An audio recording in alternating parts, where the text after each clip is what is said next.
세상에 떠도는 기묘한 괴담들. 첫 번째 이야기, 부산에 사는 고등학생이 실제로 겪었던 실화괴담. 제가 고등학교 때 겪은 일입니다. 수능 준비로 지친 고등학교 3학년의 여름 어느 날, 어디론가 도피하고 싶은 마음에 해수욕장은 못 가더라도 어딘가는 가봐야 되지 않겠냐는 생각이 들었습니다. 하지만 고3이라서 돈도 시간도 없었기에 특별한 경험이라도 해보자는 생각으로 동네 뒷산에 있는 흉가의 친구들과 가기로 했습니다. 주변 분위기는 음침하거니와 마을 사람들도 쉬쉬하던 흉가라 밤이 되면 모두들 흉가 주변으로 다니지 않았습니다. 지금 생각하면 정말 무슨 생각으로 갔을까 싶지만 당시에는 좋은 생각이라며 친구들과 나름대로 피서갈 준비를 했습니다. 쌀과 라면 그리고 번호와 사진기 등등 어느 정도 준비를 하고 저는 친한 친구 2명과 흉가로 갔습니다. 흉가에 가니 굉장히 무서웠지만 흉가를 돌아다녀도 결국 기대하던 건 나오지 않아 긴장을 풀고 친구들과 캔맥주를 마셨습니다. 그러다 그만 잠이 들었습니다. 시간이 얼마나 지났을까요? 뭔가 부스럭거리는 소리에 잠에서 깼습니다. 소리는 건너편에 있는 부엌에서 나는 소리 같았습니다. 계속 들리는 소리. 저희를 제외한 아무도 없을 거라고 생각한 흉가에 누군가 있다고 생각하니 갑자기 무서워졌습니다.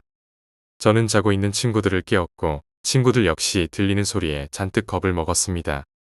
그래도 3명이 있으니 귀신이라도 잡을 수 있겠지라는 근거 없는 용기가 생겨났고 조금씩 부엌으로 다가갔습니다. 부엌문을 열었습니다. 아무것도 보이지 않는 곳에서 어디선가 부스럭거리는 소리는 계속됐습니다. 랜턴으로 부엌을 비췄는데도 아무것도 없었습니다. 여전히 들려오는 소리. 다른 방인가 싶어서 뒤돌아서는 찰나 부엌 구석을 비친 랜턴에 너덜너덜한 치맛자락이 보였습니다. 떨리는 손으로 불빛을 조금씩 옮겨가자 저희 눈에 들어온 건 너덜너덜한 소복을 입고 회색빛 긴 머리카락을 늘어뜨린 채 저희가 가져온 쌀을 먹고 있는 여자였습니다. 저희가 일제히 비명을 질러대자 그제서야 저희 쪽으로 고개를 돌리는데 입은 비정상적으로 찢어져 있고 코는 문드러진 채로 없는 데다가 눈은 새하얀 흰자만 부릅뜨고 있었습니다. 저희는 너무 놀라 정신없이 흉가에서 빠져나왔습니다. 그리고 며칠 뒤 다시 일상으로 돌아와 수능 준비를 하고 있었습니다. 그날은 거실에서 어머니께서 TV를 보고 계셨고 저는 제 방에서 공부하고 있었는데 갑자기 어머니가 들어오셨습니다. 너 라디오 켰니? 그래서 저는 대답했죠. 아니요, 공부하고 있었어요. 어머니께선 겸연쩍은 표정으로 다시 거실에 가셨는데 얼마 지나지 않아 다시 들어오시더니 라디오를 왜 안 끄냐고 화내시는 겁니다. 그래서 라디오 콘센트도 안 꼽았다고 해명하자 어머니께서 이상하다는 듯이 말씀하셨습니다. 이상하네, 왜 방에서 자꾸 여자 웃음소리가 들리니? 처음에는 TV 소리인가 싶었는데 소리를 줄여도 제 방에서 깔깔하는 여자 웃음소리가 나더랍니다. 하지만 이상한 일은 그뿐이 아니었습니다. 다음 날 저녁 역시 제 방에서 공부를 하고 있는데 밤늦게 일을 마치고 오시는 어머니께서 방문을 벌컥 열고 들어오셨습니다. 너 뭐하는 년이야? 어머니는 방 안에 들어오시자마자 갑자기 소리를 지르셨습니다. 전 무슨 일인가 싶어 영문도 모른 채 어머니의 흥분을 가라앉혀 드렸고 자초지종을 물었습니다. 어머니가 집에 들어오시는데 제 방 창문을 보니 스탠드 불빛에 비친 창문에 웬 여자가 제 뒤에 서 있더랍니다. 분명 제 방에 저 혼자였는데 불현듯 며칠 전에 흉가에서 겪은 일이 생각났고 어머니께 자초지종을 이야기했습니다. 그러자 어머니께서는 며칠 전부터 우리 집 강아지 초롱이가 나만 보면 짖는 게 이상하셨다며 내일 당장 절에 다녀오자고 하셨습니다. 물론 수험 중에 흉가는 왜 가냐고 혼났습니다. 다음 날 저는 어머니와 자주 가는 절에 가서 주지스님께 부적을 몇 장을 받았습니다. 부적을 받자마자 집에 왔는데 이상하게도 초롱이가 보이지 않았습니다. 식구들이 외출하고 오면 언제나 반갑게 마중 나왔었는데 이윽고 부적을 붙이려고 제 방에 들어섰는데 초롱이가 죽어 있었습니다. 초롱이는 제가 흉가 갈 때 입었던 티셔츠에 목이 둘둘 말린 채로 죽어 있었습니다. 분명 그 옷은 옷장에 넣어두었던 건데 그러고 보니 초롱이가 제 방 옷장을 보고 짖었던 게 생각났습니다. 저는 방에 부엌을 붙이고 얼른 티셔츠를 불태웠습니다. 다행히도 그날 이후로 이상한 일은 일어나지 않았고 저는 장난으로도 흉가 같은 곳에 얼씬도 하지 않게 되었습니다. 두 번째 이야기, 공포의 자취방. 아직도 생각하면 소름이 끼치네요. 전 사정상 18살에 자취를 시작했습니다. 처음 방을 구하려 갈 때 여기저기 다 봤지만 대개 반지 하나. 동네에서 멀찍이 떨어진 외진 곳에 있는 곳뿐이라 어떻게 할지 발을 동동 굴렀는데 부동산 측에서 신축 건물이 있는데 보러 가보지 않겠냐고 했습니다. 전 당연히 오케이였고 신축 건물은 학교 시장 등이 끼어있는 좋은 자리였습니다. 그 원룸을 설명해보자면 1층과 2층은 원룸이었고 3층은 신혼부부가 생활하기 적당한 투룸이었습니다. 그리고 1층과 2층은 현관문이 서로 마주보고 있는 복도시계. 복도 양끝에도 방이 있는 그런 특이한 구조였습니다. 맨 처음 계약한 방은 2층 복도 끝에 있는 방이었는데 당시 제가 입주할 때만 해도 지은 지 얼마 안 되었습니다. 방 계약자가 저까지 포함해 3명이었습니다.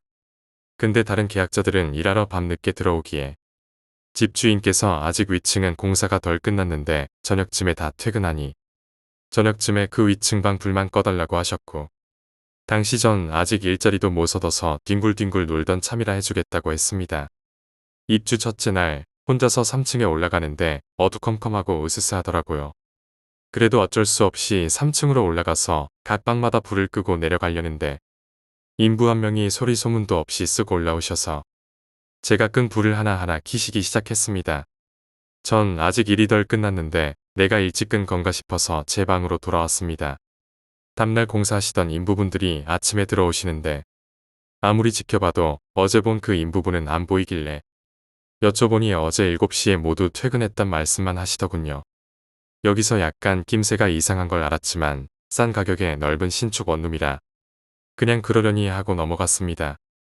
근데 문제는 3일째부터 시작되더군요. 갑자기 아무 이유 없이 바닥에 물이 찬다던가 제가 키우는 고양이들이 유독 한 곳을 무서워하면서 다가가지도 않고 저 역시 툭하면 가위에 눌리기 일쑤였습니다. 참다 못해 집주인 아저씨께 물이 자꾸 샌다고 항의를 여러 번 했지만 집주인 아저씨가 하나하나 다 뜯어보고 살펴봐도 아무 이상이 없다고 하실 뿐이었습니다. 결국엔 마주보는 B의 방으로 이삿짐을 옮겼는데 안방이 들어가자마자 왠지 모르게 소름이 확 돋더라고요. 그렇지만 아직 계약이 1년이나 남아서 파기하기도 못하고 해서 그냥 그 방을 썼는데 A방처럼 B방도 물이 줄줄 새기 일쑤였고 가위를 눌리는가 하면 매일 밤마다 위층에서 시끄러운 웃음소리에 지치다 못해 윗방을 올라가 봤는데 빈 방이더군요. 그러다가 결정적으로 그 방을 나온 계기가 있었는데 입주한 지 7개월째 되던 무더운 여름날이었습니다. 너무 더워 부엌을 연결하는 문도 열고 창문도 활짝 열고 자는데 고양이들이 소란스러워 보니 부엌을 가지 못하고 안절부절하면서 겁에 질린 듯이 울고 있었습니다. 결국엔 제가 다른 이웃분한테 실례가 될까봐 부엌 미닫이 문을 닫고 자려는데 갑자기 누가 문을 심하게 두드리는 소리가 나고 부엌 쪽을 보니 부엌 미닫이 창문이 덜컹거리며 흔들리더군요. 그 순간 잠이 확 달아나서 이불을 덮어쓰고 덜덜 떨고 있는데 혹시 부엌에 자던 고양이가 난동 피우는 건가 싶어서 미닫이 문을 열었지만 아무것도 없었습니다. 그 뒤로는 저녁마다 집에 들어가기 무서워 꼭 사람이 같이 있을 때만 들어가고 잠도 제대로 못 자. 결국 1년도 채 못 채우고 파기하고 어머니가 사는 외가집으로 피신 가듯이 이사를 갔습니다. 만약 그 원룸이 아직도 계약자를 구하고 있다면 2층은 절대 아니라며 맞고 싶군요. 세 번째 이야기, 꿈을 조심해라. 나는 경기도 용인에 사는 사람인데 나랑 어느 정도 친하긴 하지만 나랑 집이 좀 멀어서 좀 서먹서먹했던 친구가 하나 있어. 어쩌다가 나도 시간이 되고 그 친구도 시간이 돼서 어쩌다가 만났지. 근데 친구가 좀 많이 피곤해 보이더라고. 내가 그래서 무슨 일 있냐고 물어봤어. 처음엔 친구가 별일 없다고 했는데 잠깐 혼자 머뭇머뭇거리더니 요즘 들어 악몽을 꾼다고 했어. 내가 무슨 꿈이냐고 물어봤더니 얼굴이 하얀 기분 나쁜 남자가 자기를 쫓아다니는 꿈이라고 했어. 그런 꿈을 하루도 빠지지 않고 계속 꾼대. 자기 동네 근처를 계속 그 남자를 피해서 도망 다니는데 꿈에서 깨고 나면 다음 날 밤에 꿈에서 깨기 전까지 도망쳤던 그 위치에서 다시 쫓긴다고 했어. 원래 겁이 많은 친구여서 그런지 더 무서워하기 때문에 같은 꿈을 계속 꾸는 게 아닐까 싶었지. 나는 오지랖이 매우 심해서 친구의 불안함을 좀 덜어줄 수 있지 않을까 싶었지. 친구한테 난 겁이 없으니까 내 꿈 대신 꿔줄 수 있어. 내가 대신 꿔줄까? 대충 이런 식으로 말했던 것 같아. 친구는 내게 그럴 수 있다면 제발 그래달라고 했지. 진짜 울 것 같은 표정이더라고. 내가 친구한테 그런 꿈을 왜 꾸게 되었느냐고 물어봤는데 친구는 우물쭈물거리면서 대답을 피했어. 뭐 어차피 나는 친구의 심리적인 불안감을 좀 덜어주려고 대충 맞장구 쳐주는 거니까 그런 건 상관없겠다 싶어서 더 물어보지는 않았지. 난 그 친구한테 갚을 게 있었기 때문에 친구한테 5천 원을 주고 내 꿈을 내가 사겠다는 식으로 말했었던 것 같아. 솔직히 나야 그 친구한테 갚을 게 5천 원 이상의 가치가 있지만 친구가 말하길 이 꿈을 사는 건 내가 너한테 어쩌면 목숨을 빚지는 건지도 모르겠다고 말했어. 솔직히 여기서 좀 이상했지. 근데 그 당시에는 친구가 그만큼 잠을 못 자고 불안해서 과장해서 말하나 보다 했지. 암튼 그 친구랑 헤어지고 나서 나는 집으로 와서 늦은 새벽에 잠을 청했어. 내 방에는 제법 큰 창문이 하나 있어. 내 침대의 머리맡이 창문 쪽에 바싹 붙어 있고 나는 항상 그렇듯이 창문도 열어놓고 선풍기를 틀고 잠을 잤지. 근데 그날 밤부터 바로 이상한 꿈을 꾼 거야. 꿈에서 핸드폰으로 막고를 치면서 노래를 듣는데 선풍기를 돌린 건 다리 쪽인데 문득 머리맡이 서늘해지는 걸 느꼈어. 나는 아무 생각 없이 창문 쪽을 쳐다봤지. 근데 이게 웬걸? 웬 하얀 얼굴이 창문 밖에 둥실둥실 떠다니는 거야. 남자인 것 같았어. 근데 나를 쳐다보고 있었지. 내가 하도 개꿈을 많이 꾸기 때문에 어느 정도 이상하다 싶으면 꿈이라고 생각하게 되더라고. 이것도 꿈이겠거니 하고 다시 그 얼굴을 무시하고 맞고를 치고 있었어. 근데 생각할수록 이상한 거야. 아니, 저 남자는 누군데 남의 집 창문 앞에 서 있는 건지. 우리 집 대문을 여는 소리도 못 들었는데 그 높디 높은 울타리는 어떻게 넘어서 우리 집으로 기어들어온 건지 싶었지. 우리 집엔 대문에서부터 강아지가 있고 마당에 강아지가 있는데 심지어 강아지들이 짖지 않은 것도 너무 이상한 거야. 뭐 하는 사람인지 물어볼까? 하다가 귀찮다 그냥 무시하자 이러고 말았던 것 같아. 평소 같으면 이렇게 태평하지 못했을 거야. 아마 꿈이라고 생각했으니까 이랬던 것 같아. 근데 이런 꿈을 친구에게 꿈을 산 그날 이후로 일주일을 연달아 꿨지. 한동안 뭐지? 싶었는데 생각해보니까 내가 친구 꿈을 사서 이렇다는 결론이 나왔어. 친구가 개꿈을 꾸는 줄 알았는데 그게 아니었던 거야. 꿈에서 봤을 땐 제법 이목구비가 뚜렷한 얼굴이었던 것 같은데 막상 잠에서 깨면 큰 눈, 머리카락이 없는 하얀 얼굴, 빨간 입술밖에 기억이 안 났어. 암튼 계속 같은 꿈을 꾸다가 8월 들어와서 꿈 내용이 조금 바뀌었지. 여전히 나는 노래를 들으며 맞고를 치고 있었고 그 남자는 내 방 창문 너머에서 날 내려다보고 있었지. 근데 어느 날부터인지 그 남자가 나한테 문 열어 이러는 거야. 막 날 째려보면서 말이지. 문 열어 이년아 문 열라고 당장 문 열어. 이런 식으로 말했어. 근데 여기서 좀 겁을 먹은 걸 그 남자가 알면 왠지 지는 것 같아서 손이 없냐 발이 없냐 내가 열어라고 소리를 쳤어. 그러자 그 남자가 방충망에 머리를 쾅쾅쾅 부딪히면서 나한테 쌍욕을 하더라고. 막 죽여버린다느니 어쩐다느니 하면서 괴성을 지르는데 무서운 건 둘째치고 기분이 나빴어. 혼자 하루 종일 쳐박고 있어봐라 문 열어주나 이러면서 콧방귀를 뀌었지. 여기까지가 내 꿈 이야기야. 근데 내 꿈 이야기가 중요한 게 아니고 진짜 진국은 여기서부터지. 지금부터 쓰는 이야기는 내 친구의 꿈 이야기야. 나한테 또 다른 친구가 연락이 왔었지. 얘도 요새 들어 연락이 좀 뜸했던 애인데 갑자기 나한테 전화를 하더니 다짜고짜. 너 별일 없지? 몸은 괜찮아? 이건 뭐지? 싶어서 아무 일 없다고 왜 그러냐고 했더니 친구가 자기가 꿈을 꾼 게 너무 불길해서 걱정이 돼서 전화를 했다고 했어. 꿈을 잘 안 꾸는 친구인데 모처럼 꿈을 꿨다고 해. 나무들이 양옆으로 일렬로 늘어서 있고 오른편엔 주택들이 있었다고 했지. 근데 가로등이 없어서 되게 껌껌했는데 계속 걷다 보니 저 멀리서 가로등 불빛이 보이더라고. 근데 왠지 자기가 가야 할 곳이 거기 같았다고. 그래서 계속 걷고 있었다고 해. 문득 손에 뭔가를 쥐고 있는 것 같아서 봤더니 하얀 국화 한 송이였다고 했어. 친구는 누구를 조문하러 가나보다 싶었다고 했지. 계속 걸어가니까 가로등 맞은편에 이 길 끝에 웬 집이 한 채 있었다고 해. 근데 늦은 밤이라서 그런지 불은 다 꺼져 있었고 순간 친구가 뭐지? 초상집에 불이 왜 꺼져 있지? 초상집이 아닌가? 했었다고 해. 문득 오싹한 기분이 들어서 돌아봤더니 가로등 옆에 뭐가 서 있었다고 했어. 자세히 보니까 사람이더래. 근데 그 사람 상태가 좀 많이 안 좋아 보였다고 했어. 처음엔 머리만 둥둥 떠다니는 줄 알고 시겁했는데 자세히 보니까 검은색 망토로 목부터 발목까지 가리고 있었다고 해.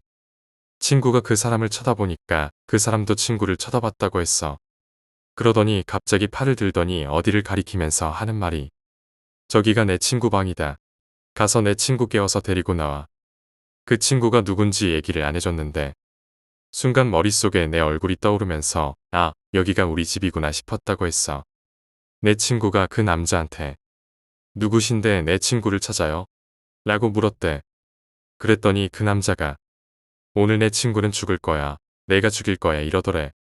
순간 친구가 손에 찝찝함을 느끼고 손을 봤는데 국화꽃에서 시큼한 피가 뚝뚝 흐르더라고 해. 진짜 이 상황을 도망쳐야겠다 싶어서 그 남자한테 집에 없는 거 아니에요? 갔는데 없으면 어떡해요 라고 했는데 그 남자가 말하길 아니야 있어. 저기 있어. 내가 매일 밤 감시하고 있거든. 친구는 그 순간이 너무 무서웠다고 해. 기분 나쁜 낯선 남자가 막 나한테 해코지 할까봐 겁도 났다고 했지. 남자는 자꾸 친구를 재촉하고 친구는 어쩔 줄 몰라 하고 있었다고 해. 근데 갑자기 친구가 걸어온 길 쪽에서 딸랑딸랑 하면서 방울 소리가 들렸대. 어두운 가로수 길 속에 사람 형체가 막 보이기 시작하는데 자세히 보니까 그게 수년 전에 돌아가신 자기네 할머니였다고 해. 할머니가 곱게 한복을 입으시면서 오시는데 무서운 표정을 하고 오시더라는 거야. 나도 그 할머님을 살아 생전에 자주 뵈었기 때문에 문외아는데 할머니가 풍채가 좀 좋으셨지. 아무튼 그 할머니가 오시더니 남자한테 여기가 어디라고 내 놈이 와 있어. 라면서 호통을 치셨다고 해. 친구는 할머니 돌아가셨는데 싶었지만 일단 아는 사람이기 때문에 할머니 쪽으로 쪼르르르 갔다고 해. 그 이상한 남자는 오늘 너년 모가지를 비틀 것이다. 라면서 소리쳤대. 그러면서 친구랑 친구의 할머니한테 굉장히 위협적인 자세를 막 취하더래. 할머니가 내 친구를 자기 등 뒤로 숨겨주시고 그랬는데 갑자기 어디서 뚜벅뚜벅 거리는 소리가 크게 났다는 거야. 이번에는 맞은편 길 끝에서 군복을 입은 남자가 하나 오는데 자세히 보니 우리 아빠더래. 그래서 친구네 아빠다. 이러면서 이 남자가 제 친구한테 해코지 하려고 해요. 라고 소리쳤다는 거야. 근데 자세히 보니까 우리 아빠 치고는 좀 젊었대. 암튼 그 군복 입은 남자가 손에 들고 있던 소총으로 남자를 쐈다고 해. 그랬더니 남자가 픽 쓰러지더니 그 군복 입은 우리 아빠를 막 죽일 듯이 노려봤다는 거야. 그러면서 내 집에 들어온 것들은 모가지를 비틀고 사지를 찢어버려야 해. 이렇게 소리를 쳤다는 거야. 그러자 친구의 할머니가 말하길 걔는 아무런 잘못도 없다. 내 놈 집에 들어간 년은 다른 년이여. 라고 했다고 해. 그러자 되게 이상한 소리를 내면서 그 남자가 사라졌대. 남자가 사라지고 나니까 친구의 할머니가 친구한테 데려다 준다고 하면서 군복 입은 남자한테 허리 굽혀 인사를 했지. 군복 입은 남자도 할머니한테 맞인사하고 거기서 꿈에서 깨어났대. 근데 친구의 이 꿈이 되게 소름 끼치는 이유가 이 친구는 우리 집을 온 적이 없어. 누구한테 듣지도 않았다고 해. 그래서 우리 집으로 오는 길을 모르는데 우리 집 들어오는 입구에 오른편에 주택들이 있고 가로등이 없는 가로수길을 지나서 제일 끝에 있는 집을 와야 우리 집이 나오지.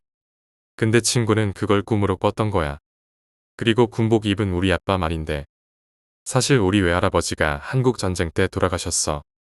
내가 아주 어릴 적에 봤던 거라곤 외할아버지 사진 한 장인데 사진 보고 깜짝 놀랐어.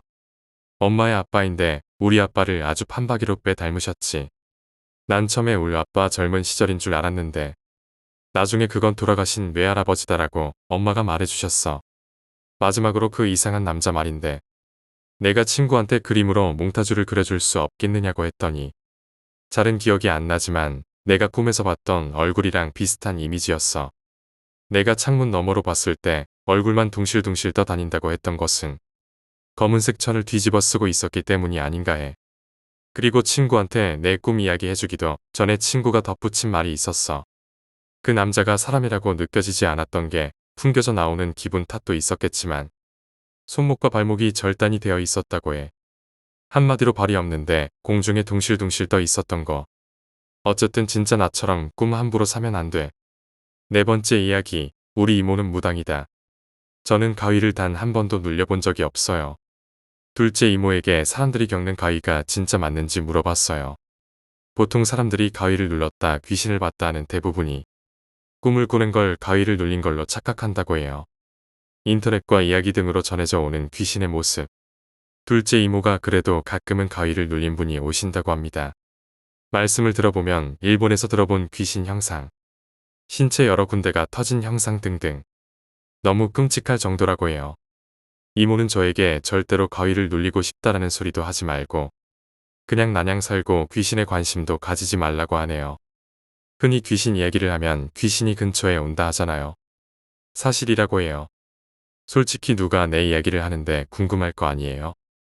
장난기가 많은 애들은 거기서 무서운 이야기에 나오는 것처럼 사람을 놀래킨다고 해요. 그리고 분신사바나 혼숨 등 이게 어중간하게 귀신 소환하는 의식 같은 거라는데 하지 말라고도 말씀하시고요. 저는 무서운 이야기를 좋아하지 그걸 할 만한 깡는 없어요. 보통 다들 제사 지내시잖아요.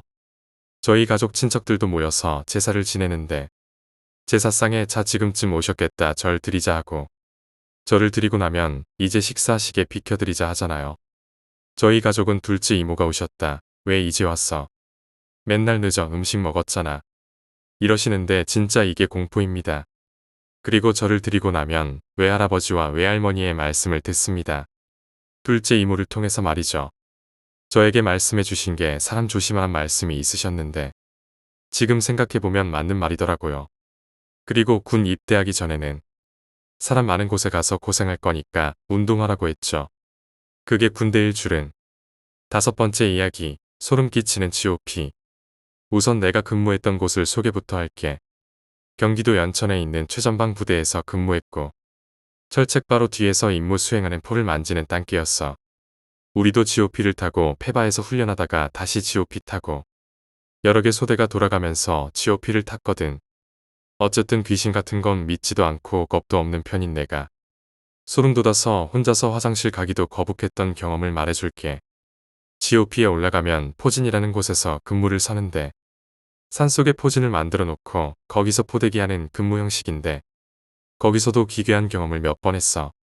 페바에서 당직병 근무 설 때 소름이 돋은 경험이야. 당직병이 뭔지는 다들 알지. 밤에 간부들 집 가면 중간부 역할을 하는 직책인데 주간, 야간 나뉘어서 근무를 섰었어. 보통 다른 부대는 돌아가면서 근무를 서지만 우리는 격오지 부대였거든. 그래서 주간 1명, 야간 1명에서 몇 주에서 한두 달까지 고정으로 근무를 섰지. 솔직히 편했어. 사실 격오지고 독립중대라서 시설이 개똥이었어. 그래서 더 으스스했지. 아무튼 당직병 근무를 서는데 난 나름 에이스였고 짬도 잘 먹어서 근무 시간에 엎드려서 자거나 TV를 보는 일은 없었어.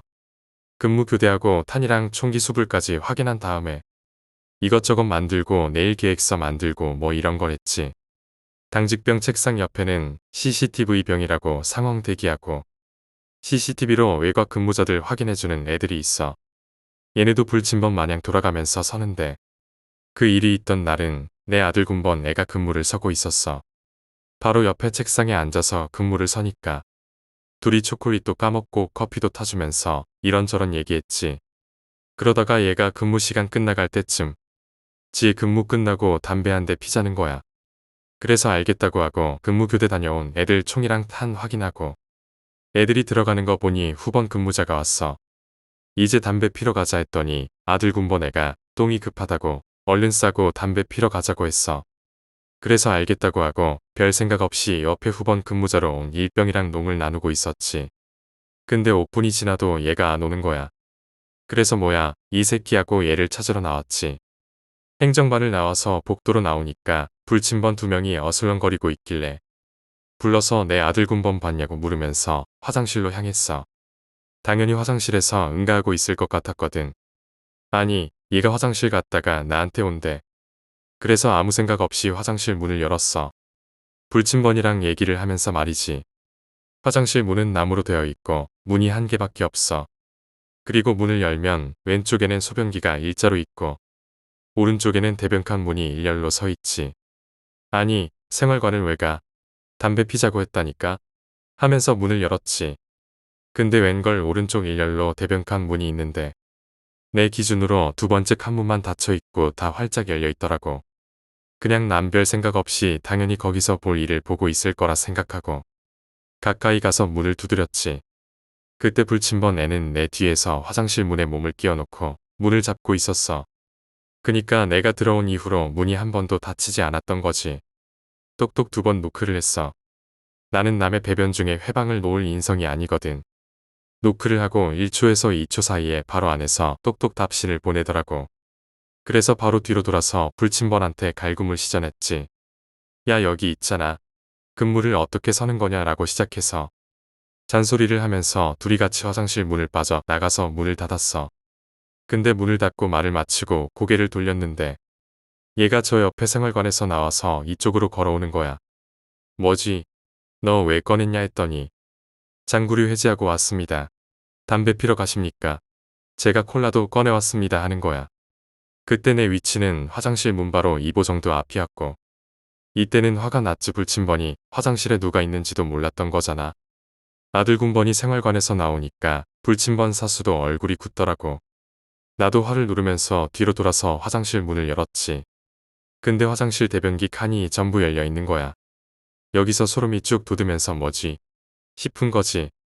불침번이 당황해서 들어와서 같이 들어와서 칸막이 문을 하나하나 열면서 봤는데 역시나 아무도 없는 거야. 아무도 없다는 걸 확인하는 순간 뒷목 쪽에서부터 소름이 쭉 돋는 거야. 화장실 문 앞에서는 내가 계속 서 있었고 창문으로 나가거나 그런 개소리는 군대에 가본 사람이면 다 말도 안 되는 걸 알 거야. 너무 무서워서 얼른 나가서 말했지. 너 똥 싼다며. 방금 누구 있었는데 아무도 없다. 이거 뭐야? 이렇게 얘기를 했는데 얘가 얘기를 하는 거야. 자기가 똥을 싸러 들어갔을 때도 화장실 둘째 칸 문은 닫혀 있었대. 그래서 첫 번째 칸에 가서 볼 일 보고 나오는데 자기가 나올 때까지 문은 닫혀 있는데 인기척은 전혀 없다라는 거지. 이 얘기를 듣고 나서 소름이 너무 돋아서 무서웠지만 그래도 일은 해야지. 불침번 2명 다 불러서 확인을 했지. 화장실 간 사람 있냐 없냐. 근데 본인들이 중앙에서 돌아다니면서 근무 제대로 섰고 나온 사람은 얘밖에 없다는 거야. 얘가 나와서 화장실을 갔다가 조끼랑 탄띠 벗으러 생활관에 갔고 그 후에 내가 나와서 갈굼하면서 화장실로 들어갔는데 누군가가 노크를 한 거지. 그리고 문을 닫고 다시 열었는데 대변기 칸 문이 열려 있고 화장실은 비어 있던 거야. 진짜 난 귀신을 믿지도 않았고 야간에 그 시설도 안 좋고 산속에 있는 부대 내부를 순찰할 때도 안 무서웠는데 내가 직접 겪으니까 어이가 없고 진짜 너무 무서워서 이틀 동안 화장실도 혼자 못 가서 전우조를 데리고 다녔지. 그 낡은 건물의 화장실도 낡고 문은 또 나무로 되어 있어서 끼익끼익 소리도 나. 하나 더 말해볼게. 이건 포진에서 겪은 일이야. 총 4개의 포진이 있었는데 1포부터 4포까지 4개가 원형으로 위치해 있고 산속에 있었고 그 산 꼭대기까지 올라가면 GOP 철책이었지. 해가 틀려 근무였어. 4시에서 6시 근무였던 걸로 기억해. 문제는 3포였어. 산골짜기 사이에 위치해 있고 거기가 뭔가 더 어둡고 빛도 안 들어오는 그런 위치였어. 근무를 서면서 매 시간 포를 확인하러 포진 내 군대를 돌아다녀야 되는데 다른 포들 들렸다가 3포를 올라갔지. 부사수는 내 뒤에서 따라오고 있었고 별 생각 없이 포진 안으로 들어갔는데 정말 수백 명의 사람이 아우성치는 소리. 말로 설명하기가 이상한데 사람들의 비명인데 깨악이 아니고 뭔가 차분한데 시끄러운 여러 명의 목소리가 들리는 거야. 진짜 너무 놀라서 뒤로 돌아서 부사수를 쳐다봤는데 얘도 사색이 된 거야. 그래서 얼른 뛰어서 둘포로 다시 내려가서 행정반에 보고했더니 개소리 하지 말라더라고. 그리고 금방 해가 떴고 해가 뜰 때까지 부사수랑 나는 진짜 무슨 소릴까 하면서 벌벌 떨고 있었어. 아직도 그 소리는 생생해. 비명 아닌 비명인데 진짜 수백 명이 동시에 웅성웅성 하는 소리 같은 거였거든. 짐승 소리는 절대 아닌 그 소리는 뭐였을까. 그 포진에 무덤도 있는데 비석에는 총알 자국이 막 박혀 있어. 거기서 전쟁 때 고지 탈환하려고 혈투를 벌였던 곳이래. 그래서 그런지 이상한 일도 많고 기계 오작동도 엄청 잦더라고. 6번째 이야기, 할머니와 강아지. 초등학교 6학년 시절. 정말 철없이 동네 애들이란 애들은 다 물고 다니면서 골목대장 노릇을 하던 때 가장 친한 1살 어린 동생과 오락실에 한창 빠져 있었습니다. 근데 그때 당시 오락실 가는 걸 극도로 싫어하셨던 부모님 덕분에 몰래 다니곤 했죠. 그러니 돈도 구할 곳이 없고. 근데 어느 날 노란 황구 한 마리가 갈피를 못 잡고 돌아다니길래 1살 어린 동생과 강아지와 놀아줬죠. 놀아주다가 집에 가야 할 시간이 다 되어 가려고 하는데 계속 쫓아오더라고요. 그래서 그 어린 마음에 집을 찾아줘야겠어 싶어서 둘이 이곳저곳 돌아다녔죠. 근데 어느 허름한 골목 파란 대문 앞에 70대쯤으로 보이는 할머니 한 분이 앉아 계시더라고요. 그런데 그때 황구가 할머니에게 빠른 속도로 달려가 앞에서 꼬리를 살랑살랑 흔들더라고요. 그래서 저 할머니가 주인이구나 싶었어요. 그래서 할머니께 가서 말씀드렸죠. 할머니, 저희가 이 강아지랑 놀아주다가 주인 찾아주러 돌아다녔어요. 라고 했더니 할머니가 대뜸 말씀하시길, 아이고 고맙다. 근데 너는 명왕님이 지켜주셔서 걱정은 없겠구나 하시더라고. 그때 당시도 무슨 말인지 이해가 안 갔어요. 부모님께 집에 와 말씀드리니 그 할머니 집에 다시는 가지 말라 하셨죠. 그러시더니 1,000원짜리 한 장을 쥐어주시며 앞으로도 황구가 보이면 집으로 데려와 달라고 하시더라고요. 우린 그 얘기를 듣고 생각했죠. 앞으로 이 강아지만 데려다주면 오락실에 다닐 수 있겠다. 라고요. 그 다음 몇 주 동안 계속해서 황구가 동네에 돌아다니나 안 돌아다니나 찾아보고 황구가 보이면 껴안고 신이나 할머니께 데려다줬어요. 물론 부모님이 다시는 가지 말라고 하셨던 얘기는 무시한 채로. 그런데 어느 날 할머니 집 앞을 지나가는데 할머니 집이 다 허물어져 있더라고요. 그래서 무슨 공사를 하나 생각하고 그냥 지나쳤어요. 그 다음날 황구를 찾아다니는데 할머니 집 골목 근처에서 서성거리더라고요. 근데 너무 지저분한 몰골. 그래서 껴안지는 못하고 황구에게 따라오라고 하면서 할머니 댁에 데려다 줬어요. 그때 왜 눈치채지 못했을까요? 다 허물어진 집 앞 대문에 앉아 계신 할머니가 왜 이상하다고 생각하지 못했는지, 그리고 왜 돈을 주지 않고 제사상에 올리는 사탕을 줬을까요? 그게 또 한 일주일 정도 반복된 것 같습니다. 그런데 부모님이 어떻게 아셨는지 엄청나게 혼이 났고 그 집에 가지 않았죠. 그러다 몰래 한번 가보자는 생각으로 다시 갔는데 정말 충격적이었습니다. 황구를 데려다주고 어머니에게 맞은 지 3일도 채 되지 않았는데 황구로 보이는 형체가 거의 뼈만 남은 채 죽어 있었습니다. 그리고 나중에 되어서야 어머니에게 들은 이야기지만 할머니가 돌아가신 후 바로 자식들이 와서 집을 허물었다고. 그럼 저에게 사탕을 주신 할머니는 어떻게 설명이 될까요? 그리고 황구는? 그리고 그 사탕은 아직도 그 모습 그대로 제 방 서랍에 휴지에 쌓인 채로 남아 있습니다. 저도 잘은 모르겠지만 버리고 싶지 않네요. 7번째 이야기, 어릴 적 목욕탕에서 눈을 찔릴 뻔했다. 제가 아주 어릴 적에 있었던 이야기입니다. 당시 집에는 목욕탕이 없어서 자주 어머니와 공중 목욕탕에 가곤 했습니다. 내가 어릴 때였기 때문에 어머니와 여탕에 함께 갔었습니다. 어느 날 몸을 씻고 난 뒤 심심해진 나는 목욕탕 안에서 헤엄치며 놀고 있었습니다. 그때까지는 알아차리지 못하고 있었지만 목욕탕의 옆에는 계단이 있고 문이 달려 있었습니다. 나는 문득 그 문이 마음에 걸려서 열심히 헤엄쳐 문 앞까지 갔습니다. 문고리 바로 앞에 큰 열쇠 구멍이 있습니다. 두근거리며 안을 들여다보았습니다. 저편은 무언가에 덮여서 잘 보이지 않았습니다. 시시하다고 생각했지만 일단 얼굴을 들었습니다. 하지만 무슨 생각에서였는지 나는 다시 한번 열쇠 구멍을 들여다보았습니다. 어렴풋한 빛 사이 보일러와 비슷하게 보이는 기계가 보였습니다. 나는 몰두해서 안을 들여다보았습니다. 그러던 와중에 문이 맞은편에서의 기색을 느꼈던 것인지, 그렇지 않으면 그저 지루해졌던 것인지 나는 갑자기 문에서 눈을 떼었습니다. 그리고 바로 그 순간 열쇠 구멍에서 마이너스 드라이버의 끝부분이 미친 듯이 찔러져 왔습니다. 나는 너무 무서워서 숨조차 들이킬 수 없었습니다. 그 이후에도 그 목욕탕에 자주 갔지만 다시는 그 문에 가까이 간 적은 없습니다. 8번째 이야기, 엘리베이터에서 자살한 여자를 마주쳤다. 일요일 오전 쉬는 날이지만 밀린 업무를 하기 위해 회사에 나왔습니다. 어서 마치고 집에 가서 쉬어야겠다고 생각했지만 끝내고 나니 어느새 해가 지고 있었습니다. 서둘러 집에 가야겠다고 생각했고 이윽고 엘리베이터에 타게 되었습니다. 우리 부서인 10층에서 내려오던 중에 갑자기 엘리베이터가 멈추게 됩니다. 조명도 꺼져 어두워졌고 아무래도 정전이었겠죠. 엘리베이터에 창문도 없고 비상등도 없고 완전한 어둠 속이라 벨조차 누를 수 없습니다. 저는 조금씩 초조해져 갔습니다. 핸드폰을 꺼내 핸드폰 액정으로 주변을 살폈고 알림벨을 찾아 눌렀지만 소용이 없었죠. 정전이라 그런가? 실망한 채 돌아서는 순간 엘리베이터 안에 누군가 있었습니다. 엘리베이터 조작판 반대편 모퉁이에 누군가 등을 돌리고 서 있었습니다. 긴 머리에 원피스를 입은 여자였습니다. 나 외에는 아무도 타지 않았고 있을 리가 없었습니다. 등을 돌리고 있는 모습이 더 두려웠습니다. 예상치 못한 출연의 반대편 모퉁이로 도망친 채 움직일 수 없었죠. 보고 싶지 않았지만 시선을 돌릴 수도 없었습니다. 단지 제발 돌아보지 말아줘. 제발 돌아보지 말아줘. 그렇게 속으로 빌 뿐이었습니다. 소리도 내지 말아줘. 제발 움직이지 말고 그대로 있어줘. 이윽고 핸드폰을 닫았고 혹시라도 핸드폰 액정에서 나오는 빛으로 그녀가 날 보기라도 할까봐 서서히 눈이 어둠에 익숙해졌고 그녀는 여전히 등을 돌리고 있었습니다. 내 몸은 점점 굳어지고 식은땀이 절로 났습니다. 그런데 갑자기 그녀가 움직였습니다. 등을 돌린 채로 엘리베이터 조작판으로 가기 시작합니다.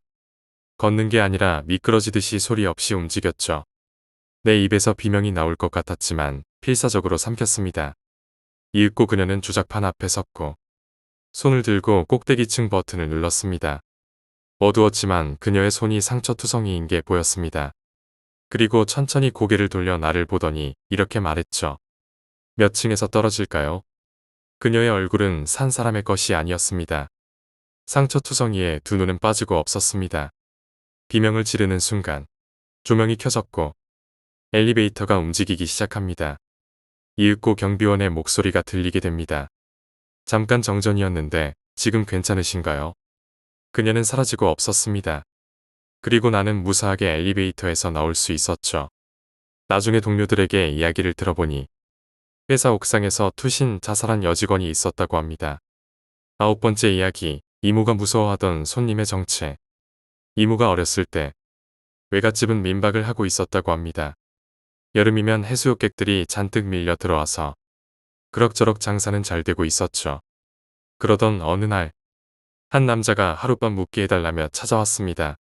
남자는 무엇인가를 두려워하는 듯 계속 주위를 두리번거리며 경계의 시선을 늦추지 않았다고 합니다.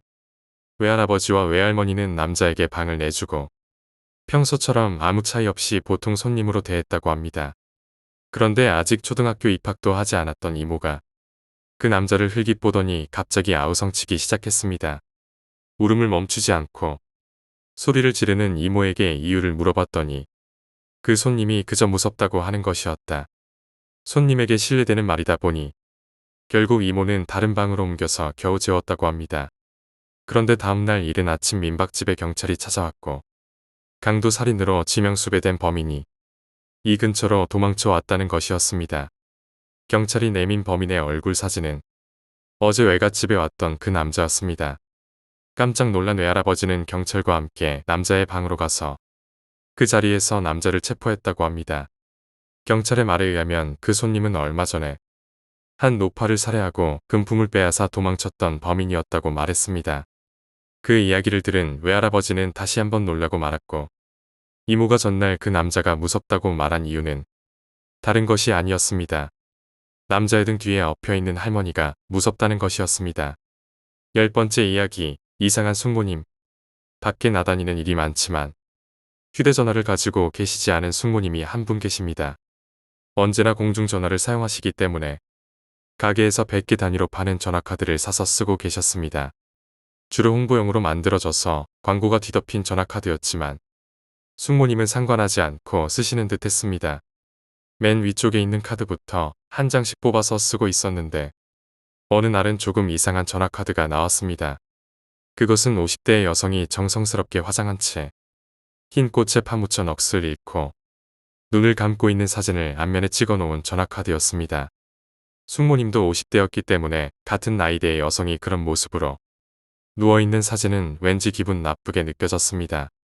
카드에는 오직 사진만 찍혀 있고 광고는 없었습니다.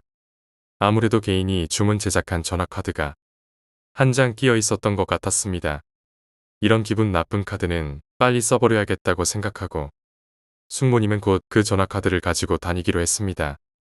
곧이어 밖에서 전화해야 할 일이 생기게 되어 숙모님은 그 전화카드로 공중전화에서 전화하기로 했습니다. 그런데 어째서인지 아무 소리도 나지 않고 번호를 눌러도 신호가 가지 않았습니다. 다시 한번 번호를 눌러봤지만 소리가 나지 않았습니다. 가만히 귀를 대고 있자니 멀리서 희미하게 목소리가 들려왔습니다. 이쪽이에요. 이쪽으로 들어와요. 이렇게 말하는 목소리가 계속 들려왔습니다. 혼선이라도 일어난 것인가 싶어서 숙모님은 전화를 끊고 다시 수화기를 들었다고 합니다. 그리고 이번에는 목소리가 조금 더 커져서 들려왔습니다. 이번에는 당신 차례예요. 라고 수화기 너머에서 들려왔고 말을 걸어보았지만 그 이후에는 어떤 소리도 나지 않았습니다. 결국 기분이 나빠진 숙모님은 전화를 끊었습니다.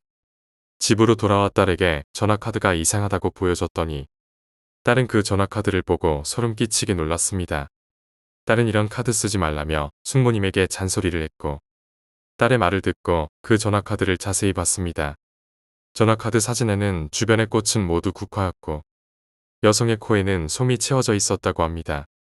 11번째 이야기, 꿈에서 소개받은 집으로 이사를 했던 썰. 중학교에 다닐 때 집이 불에 타버렸습니다. 그 집은 나무로 만들어진 오래된 집으로 비가 새기까지 하는 낡은 곳이었습니다. 하지만 나를 포함해 가족 모두가 이 집을 마음에 들어해서 애착을 가지고 살고 있었습니다. 만약 집에 인격이 있다면 집도 우리를 좋아했을 거라고 생각했습니다. 당시에 나는 그것을 지극히 자연스럽게 생각하고 있었고 불이 난 원인은 이웃집의 누전이었습니다. 집은 여러 가구가 다닥다닥 붙어있는 주택가였기에 불은 이웃집과 이웃집으로 순식간에 옮겨 붙었습니다.